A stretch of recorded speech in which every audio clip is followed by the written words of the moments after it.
This is Italian Football Lover channel, my friends. Today I want to make predictions. Match day 22 games of Serie A. You can subscribe to my channel, watch my videos. Please click the like button. Thank you so much. Let's start with Cagliari Torino game. Cagliari is so close to relegation zone, but Cagliari is playing way more better at home and they are collecting most of the points at home. They lost against 3-1 Frosinone in last away game. They won versus 2-1 Bologna in last match at home. At the same time, Torino team got so many draws in away games. They stayed draw against Genoa 0-0 in last away game. They won versus Napoli 3-0 in last match at home. So hard game is awaiting us, my dear friends. In my opinion, this game will be in balance. My prediction is draw. Draw, my dear friends. Cagliari 1, Torino 1. And second game, Atalanta Udinese. Atalanta is playing amazing at home. Before they won versus Frosinone 5-0 in last match at home. They stayed draw against Roma 1-1 in last away game. Before they won against Lecce 1-0 at home. They won versus 3-2 Milan at home. Udinese is so close to relegation zone. They are in so bad position this season.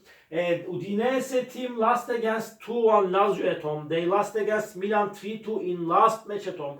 Again, they stayed draw against Fiorentina 2-2 in last away game.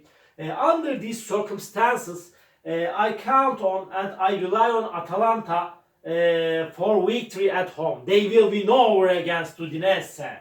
Atalanta 2, Udinese 0 is my prediction for this game. Another game, Juventus Empoli. Inter has one more game to play, but Juventus has ascended to the top position after by winning against Lecce 3-0 in last away game of Serie A, and Juventus won versus 3-0 Sassuolo in last match at home. At the same time, Juventus is going on perfect under the management of Allegri. Really, Massimiliano Allegri is so genius and quality coach. This Empoli team is in relegation zone. They are second to last on the point table, and their old manager Andrea Zoli has been dismissed, and David Nicola came to instead of Andrea Zoli as a manager to Empoli team, and really he made a good effect on the team as a manager, David Nicola, and they won versus 3-0 Monza in last match at home.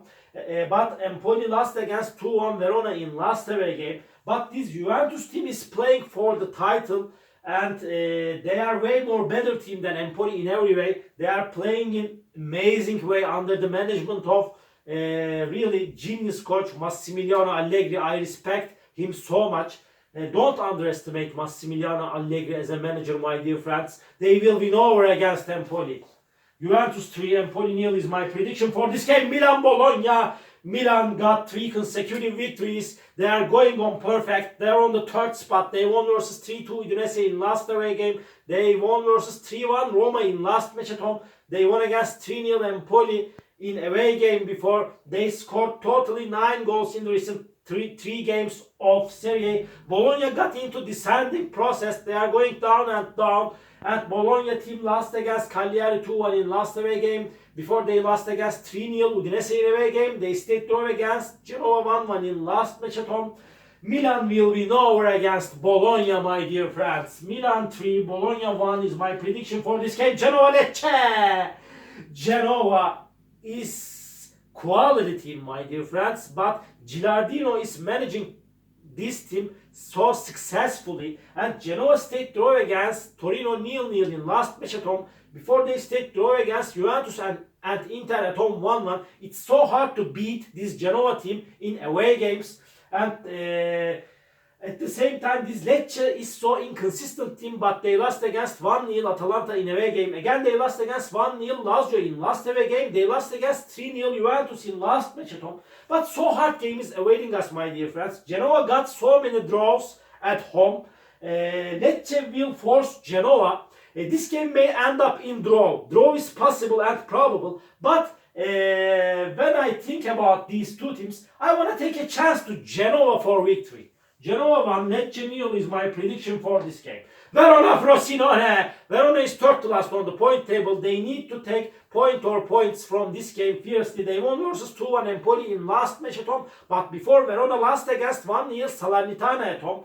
This Verona team lost against 2-1 Roma in last away game. And at the same time, Frosinone won versus 3-1 Cagliari. After a long break to victories, Frosinone got the victory against Cagliari by winning 3-1 in last match at home. But Frosinone lost against 5-0 Atalanta in last away game.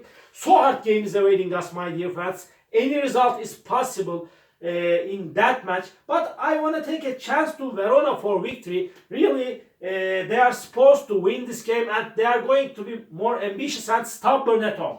Verona 2, Frosinone 1 is my prediction for this game. Monza Sassuolo. Monza is going down and down. They lost against 5-1 Inter in last match at home. They lost against 3-0 Empoli in last away game. They conceded totally 8 goals in the recent 2 games of Serie A. Sassuolo team lost against 3-0 Juventus in last away game. But they won versus 1-0 Fiorentina in last match at home. But Sassuolo is close to relegation zone. No kidding, my dear friends. And hard game is awaiting us, my dear friends. I don't count on both of these two teams. Because of that, draw is my prediction. Monza 1, Sassuolo 1. And Lazio Napoli. Napoli got me into big disappointment this season. And they won versus Salernitana 2-1 in last match at home. But they lost against 3-0 Torino in last away game. Lazio is going on perfect in the recent weeks. They won versus Udinese 2-1 in away game. And this Lazio team won versus Lecce 1-0 in last match at home. Hard game is awaiting us, my dear friends. In first game, Lazio won versus Napoli 2-1 in away game. Again, I want to take a chance to Lazio for victory at home. Lazio 2, Napoli 1 is my prediction for this game. Fiorentina Inter, off. Fiorentina will be at home. They stayed draw against 2-2 Udinese in last match at home.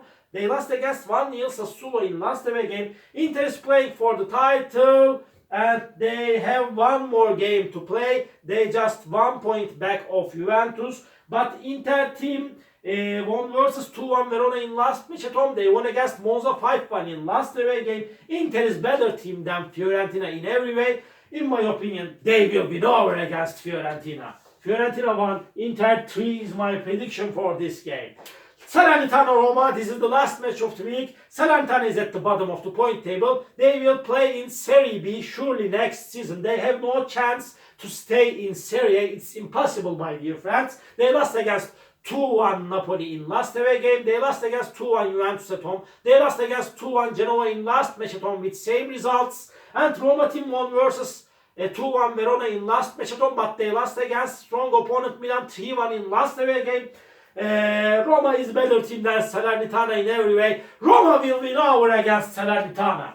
Salernitana 1, Roma 2 is my prediction for this game. All my predictions like this. Match day 22 games of Serie A. You can subscribe to my channel, watch my videos. You may write your comments down below. Please push the like button. It makes me so happy. See you on my next videos, my dear friends. Bye!